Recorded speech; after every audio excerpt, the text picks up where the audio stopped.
Now then, the thing that really gives predicate logic its traction, and the thing that makes it much more powerful than propositional logic, is the ability to use something called quantification.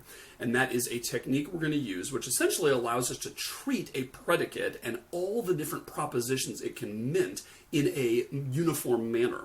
And there are two kinds of quantification. They go by really geeky sounding names, as if quantification wasn't bad enough, right? One is called universal quantification, and one is called existential quantification. And we're going to learn both of them. We're going to start with universal quantification. And as the name would suggest, universal quantification has something to do with asserting something universal, right? You want to say that something is true for everything or true for all elements of a set. And that is what universal quantification is. First of all, you have to get over the nutty sign for it. It looks like this. It's an upside down A, and that is for universal quantification. We're going to pronounce that for all. And we might say something like, for all x, P of x is true, and this is going to be some predicate. Okay, so this is the general form for universal quantification. Remember, a predicate, we give it an argument, right? And what that can be any particular thing in our domain of discourse. But when we say this, we're saying this predicate is true for all things. It's true for absolutely everything in the domain of discourse, and I'm stating that by means of this here, right? So this is allowing us to do the Chicago Cubs thing and saying, you know, instead of saying the Chicago Cubs didn't win the World Series this year, and they didn't win the World Series last year, and they didn't win the World Series the year before, and going all the way back to 1908, this allows us to just in one fell swoop treat all arguments to the predicate alike, right? So here's an example. Let's say I've got a expression, or a predicate rather, male, and I'm going to be able to say male of x is the proposition that x is a male human, we'll say. We'll just deal with humans in this particular example.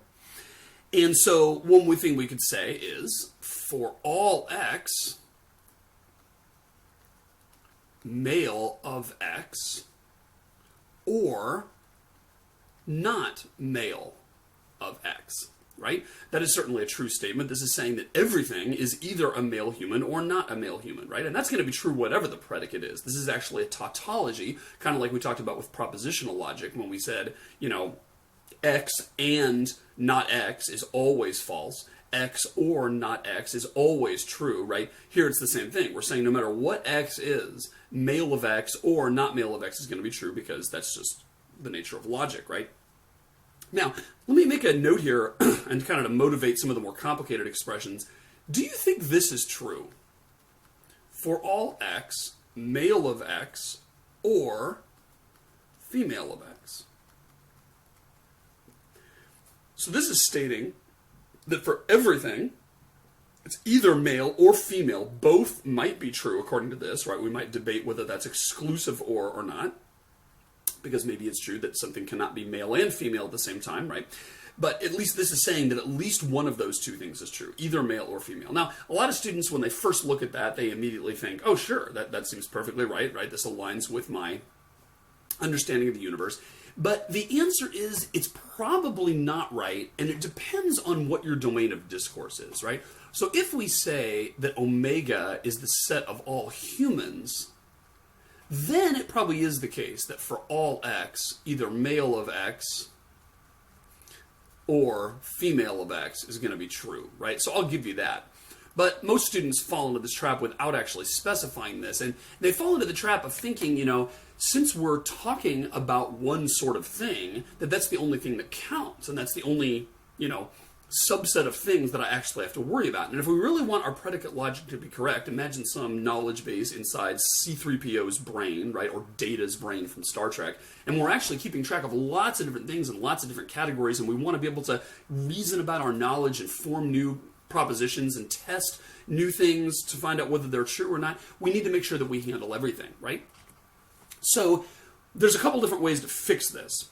One way is to say, let's define H as the set of humans. And then we're going to write it like this. Instead of saying for all x, male of x, or female of x, we're going to say for all x, element of H male of X or female of X, right? So this excludes toasters and automobiles and worldviews and governmental revolutions and all those kinds of things from consideration, right? Because we're saying for all X, this is true. Oh, but I'm only talking about the ones that are in the set of H, right? So that is restricting this universal quantifier, and that's, by the way, what this thing is called. It's called a universal quantifier, because we have quantified the variable X by saying X is true, or I'm sorry, this whole proposition is true for all X. That's what we're doing here, right? But this here is restricting our universal quantifier. It's not quite universal anymore. It is restricted to only things in that set. Then we're allowed to say this, and then this is going to be true, right? Even if there are other things besides human beings in our domain of discourse, courses, cars, whatever, tacos, this will still hold true because I'm restricting it to that, right? There's sort of a better way to do it, though, and most knowledge bases will do it this way. And what it's going to say is, for all X, and we're going to say male of X or female of X. That's going to still be a component of our statement here. But again, we're going to not fall into the toaster trap by doing this. Human of X implies that. Okay, so I've introduced another predicate here. I've said there's another predicate called human, which is something that is either true or false for every X. So let's say right now X is actually going to be my domain of discourse, rather. X is drawn from the domain of discourse, and we're going to say this is the set of absolutely everything. So this is, in fact, the big granddaddy omega that includes everything that is possible to consider, period. This is still correct. And the reason is that by including this part here, we have again restricted our consideration to only those who have satisfied humans. Now, let me make clear what I mean by that. This statement that I'm going to put in a box right here, which is the statement we're considering, that statement right there in the blue box is true for absolutely everything I claim. Not just human beings, but everything. So when I say we've restricted it, what I really mean is that effectively we've restricted it, but I'm still claiming that this blue box is true for everything. So to see that that's true, let's just kind of double check this, right? Let's consider three different things. I'm going to consider, first of all, what if we talk about Biff being X? Number two, I'm going to talk about what if we consider Jezebel being X? And number three, I'm going to consider what if we consider a toaster to be X? Okay? So to see that this is true, we got to ask ourselves, is it true that human Biff implies male Biff or female Biff? And I'm going to claim that this is correct. This is true. This whole thing here, not just the right-hand side, but this whole thing is a true statement. And here's why. Human Biff is true. Male Biff is true. Female Biff is false. So what we've got over here on the right-hand side is a true or false, and we know that true or false resolves down to true, right? Because if either one of them are true, then the or is going to be true. So essentially this boils down to true implies true. And the question is that correct? And the answer is yes, because remember, implies is always okay if I have a true, true, if I have a false, true, if I have a false, false, all those things it's good for. The only thing that messes up is if I have false, true. That's the one thing that I'm guaranteeing is not the case if I assert that there's an implication, if I assert that there's an implies, right? And in this case, we have true on the left and true on the right, so it's all good. Now, if we try it for Jezebel, you can clearly see that's going to work out okay also, right? Because if that's Jezebel, and this is Jezebel, and this is Jezebel, then what I'm going to have is true over here. I'm going to have male of Jezebel is false. I'm going to have female of Jezebel is true. Again, F and T turn out to be T when we OR them. And so again, I have true implies true, and therefore that's going to be okay. All right, so you knew that. But now let's try the toaster, because that's the one that might seem like it's not going to work, but it is going to work. Because I'm going to say human toaster implies male toaster or female toaster. So again, this is one of the places where we get a lot of traction out of the implies operator. This turns out to be super, super useful, because what this is saying is, if this is true, if the toaster is human, then I will guarantee that it's either male or female. If the toaster is not human, then I'm making no guarantees at all, right? And this is going to work out because human toaster, of course, is false. Male toaster is going to be false. Female toaster is going to be false. So on the right-hand side, I have false or false. That's going to turn out to be false. So this whole thing comes down to false implies false. And remember, even though it might seem weird at first, that is legit.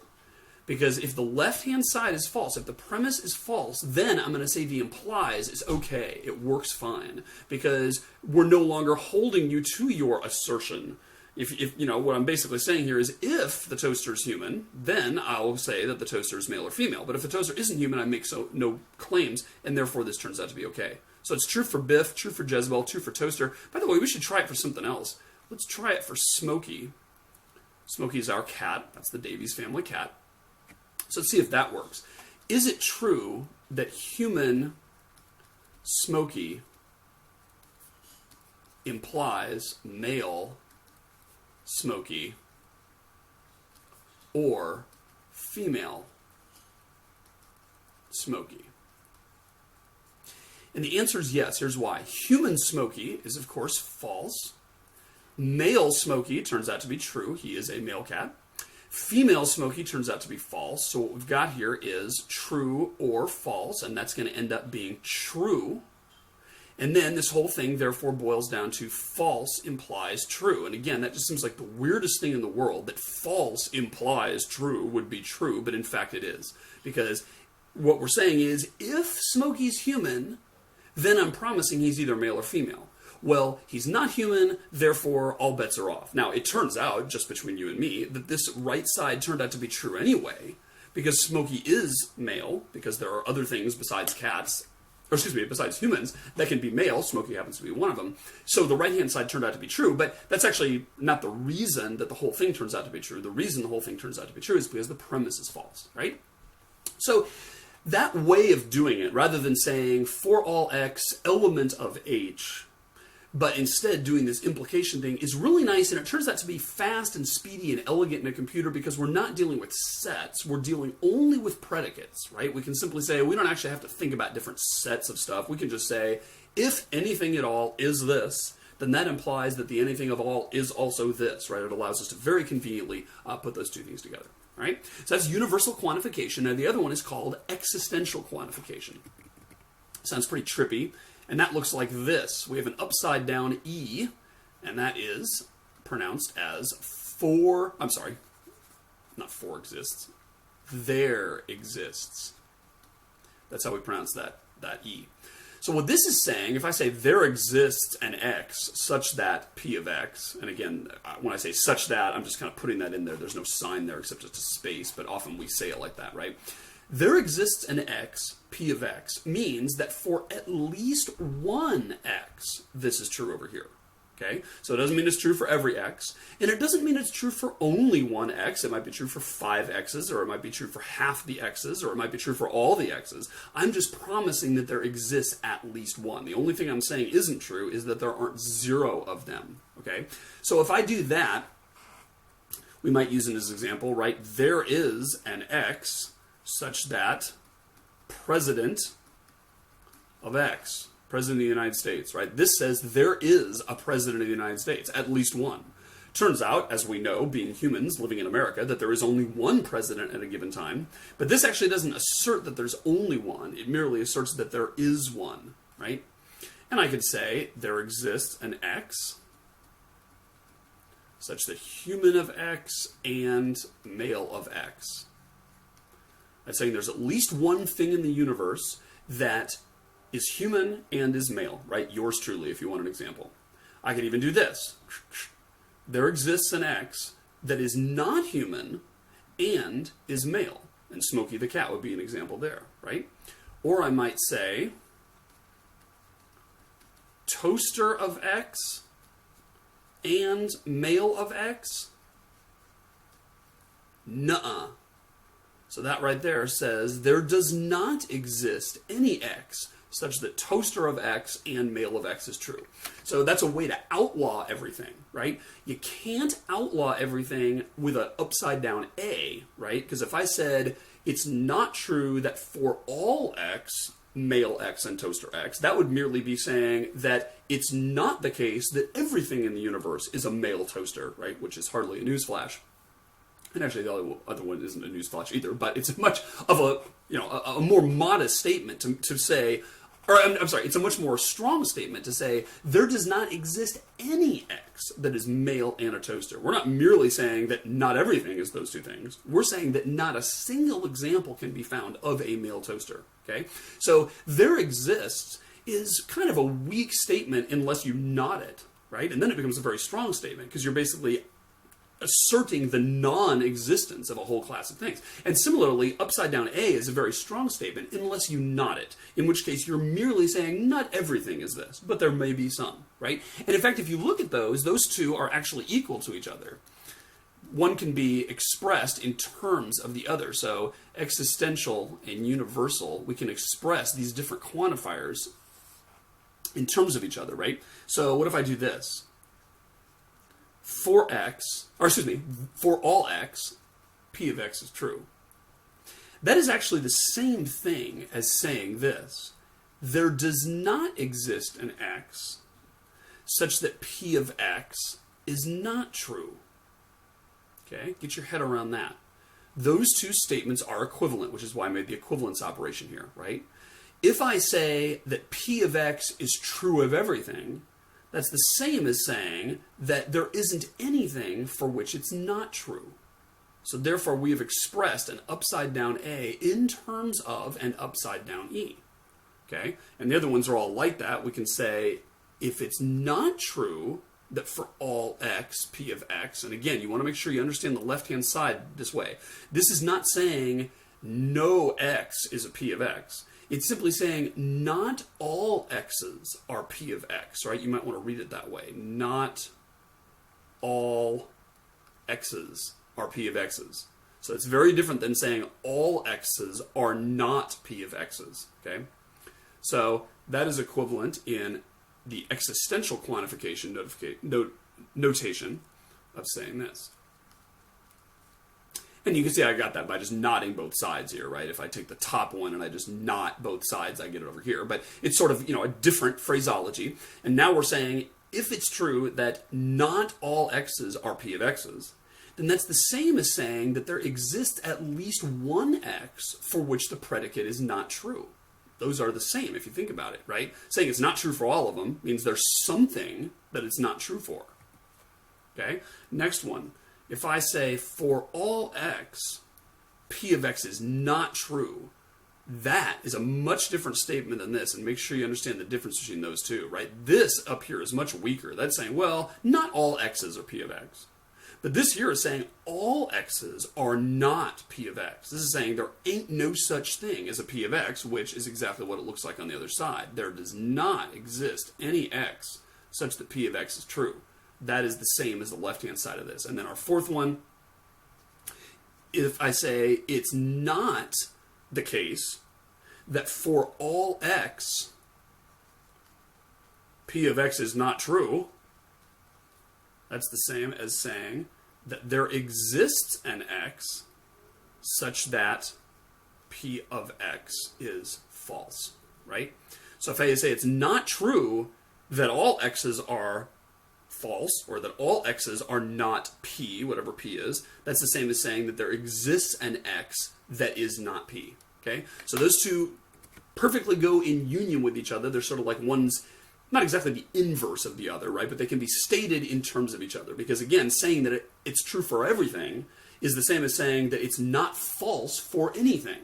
And saying that it's true for at least one thing means it's not false for everything, right? So the two can be stated hand in hand like that. Now, one thing that students can kind of mess up, and let's kind of do an example here to see how this isn't the case, right? Suppose I do this. Remember that sign means the real numbers, right? So what I'm saying here is for all real numbers x, that's one way to read this here, for all real numbers x, there exists a real number y such that x equals y plus 1. Now, I ask you, is this statement correct? Is it true that for every single x, and we're talking about real numbers here, so I'll stop confusing the issue by saying that, but we know we're dealing with numbers, okay? Is it true that for every single x, there exists some y such that x is equal to y plus 1? I think you'll agree that the answer is yes.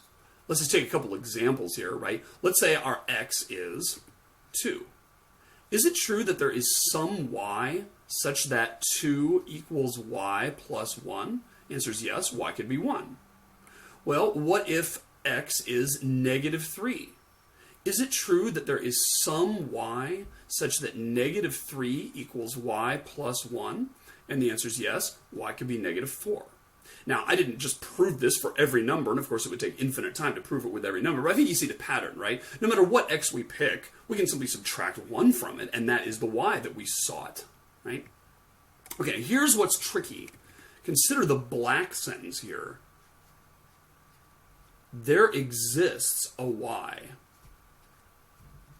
that's a real number, such that for all x, it's a real number, x equals y plus 1. And I want to know, is that true? Now, notice that is exactly the same thing I had up here. I just interchanged the order of the for all clause and the there exists clause. Everything else is the same. And now I'm asking, is it true? And a lot of students will say, sure. I mean, it was true up here. It's obviously going to be true down here. I mean, we didn't change anything. It's all the same symbols. But it is a world of difference now, because look at what this is saying. This is saying there exists a y, some magic y. There is some number y that is so awesome that for all x's, x equals y plus 1. That's what that means. So up here, I chose the x first. And I said, once I've chosen an x, all I need to do is find one y that makes the right side true. And it turns out that for any x I choose, for all x I choose, I can always find that one y. And it turns out in this case, there is exactly one y, right? It's the number that happens to be 1 less than this thing over here. 2 goes with 1, negative 3 goes with negative 4, etc., right? But down here, I'm picking the y first. I'm saying I only have to find one y, but I have to commit to it first. I have to say, figure out what y is. All right, let's say y is 7, man. That's my lucky number. 7 is surely going to be satisfying this equation over here for all x, right? That's obviously bogus. Because if I pick x as 8, well, then it works, right? Because 8 is equal to 7 plus 1, okay? But that's the only number for which it works. If I pick this as 3, then obviously 3 does not equal 7 plus 1. Okay? And in fact, it's not true for any number than 8. Therefore, this thing down here is totally wrong. So don't confuse the fact that there exists and for alls can be stated in terms of each other, and that you can have a assertion that has both there exists and for alls in it. That's going to happen a lot. We're going to see that in the next segment when we do some practice. But don't fall into the trap of thinking, oh, it doesn't really matter what order they're in. You have to take it from the left, right? And you have to say, okay, if the first thing coming up is there exists, then this means there exists some x such that for that fixed value of x, the rest of the expression is true. That's what it means if a there exists comes first. And if a not there exists comes first, that means no matter what x I pick, the rest of the statement is not true, right? But if I have a for all first, that's saying that no matter what x I pick, the whole rest of the statement has to be true. So it's true for all x's, but x is going to change every time, right? For all x, the right-hand side might include x, in which case my x is changing along with whichever my choice of x is, and therefore it's going to be a very different answer.